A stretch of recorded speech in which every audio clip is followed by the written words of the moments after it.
Hi humans, here are some normal foods everyone thinks are special. Number 1. Avocados.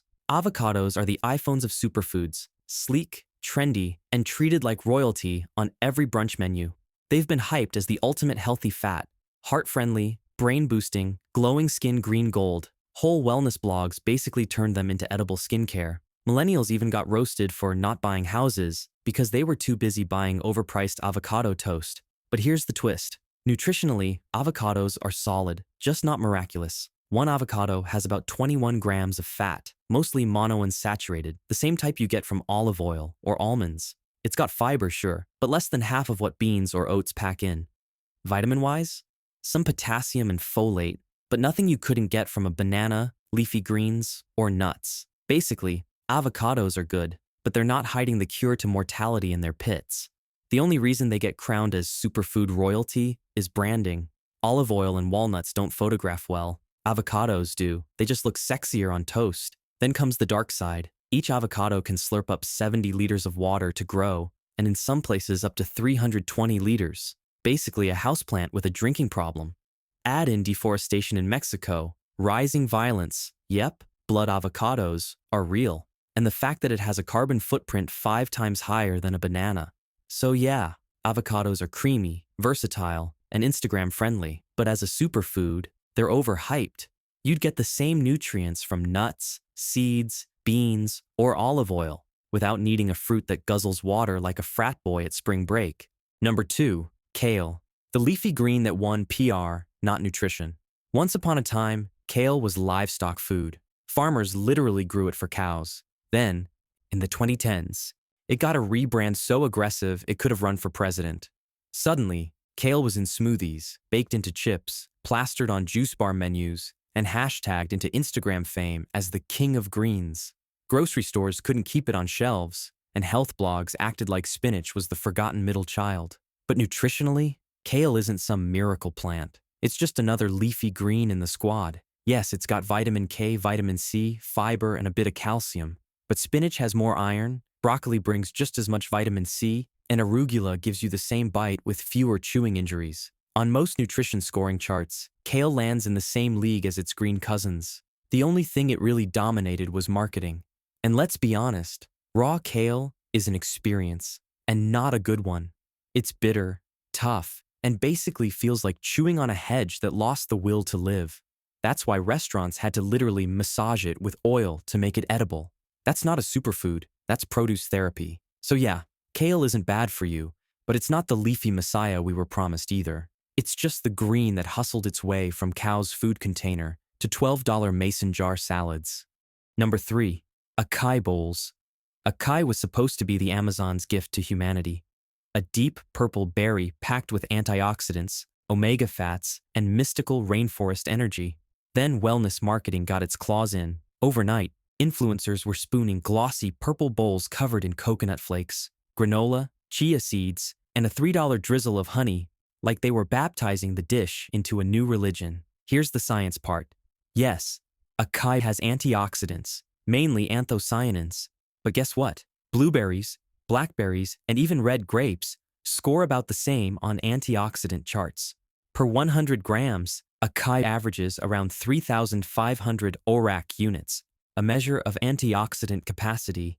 Blueberries, roughly 4,600 ORAC units. Blackberries, about 5,300. Translation: your local farmer's market berries actually beat the rainforest berry at its own game. And about those omega fats, acai has a little, but nowhere near what you'd get from a handful of walnuts, chia seeds, or flax. Fiber, around 2 to 3 grams per 100 grams. Good, but not better than an apple or a bowl of oats. In other words, acai is fine, but nutritionally, it's just playing in the same league as produce you already have in your fridge. Now, add the cafe treatment. By the time it hits your superfood cafe, it's been frozen, shipped halfway across the world, and drowned in granola, honey, nut butters, and fruit syrup. That $14 bowl, easily 800 to 1,000 calories with sugar levels on par with ice cream. And yet you'll still be hungry in 20 minutes because it's basically a glorified fruit smoothie in a bowl. So yeah, acai bowls aren't the fountain of youth. They're just really expensive smoothies, cosplaying as health food while secretly working night shifts as dessert. Number 4. Almond milk.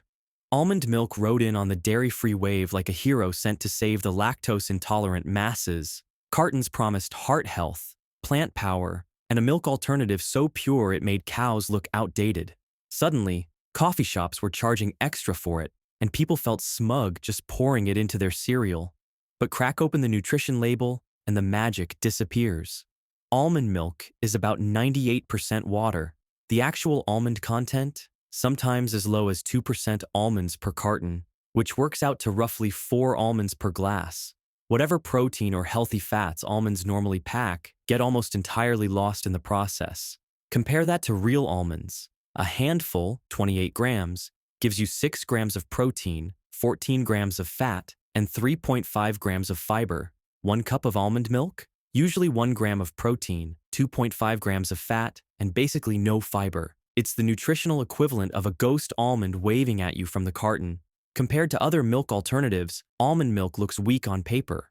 Soy milk packs around 7 grams of protein per cup, rivaling dairy's 8 grams, while oat milk offers 2 to 4 grams plus beta-glucan fiber that helps lower cholesterol. Almond milk, barely 1 gram of protein, with most of its nutrients coming from vitamins added back in, just to make the label look less sad. And the environmental story? Not much better. Almonds demand about 4 liters of water per nut, and most are grown in drought-prone California. So your eco-friendly milk alternative is quietly drinking water like it's spring break in Cancun, while soy and oats are sipping politely in the corner. Almond milk isn't bad, but it's not the miracle its branding suggests either. It's just nut-flavored water with added vitamins, a product where the marketing team clearly worked harder than the nutrition label. Number 5. Coconut water. Coconut water was marketed as the holy grail of hydration. It's natural Gatorade. It's packed with electrolytes. They say it's what island warriors drank for centuries. Suddenly, celebrities were sipping it post-yoga. Athletes were chugging it like liquid gold. And every grocery store cooler had palm trees plastered on cartons. Now the science: coconut water has electrolytes, mostly potassium, plus small amounts of sodium, magnesium, and calcium. Sounds impressive, but let's compare. While coconut water gives you potassium, about 600 milligrams per cup, a banana gives you 450 milligrams of potassium, spinach packs and even more, and regular sports drinks contain way more sodium, which is actually the main electrolyte you lose through sweat.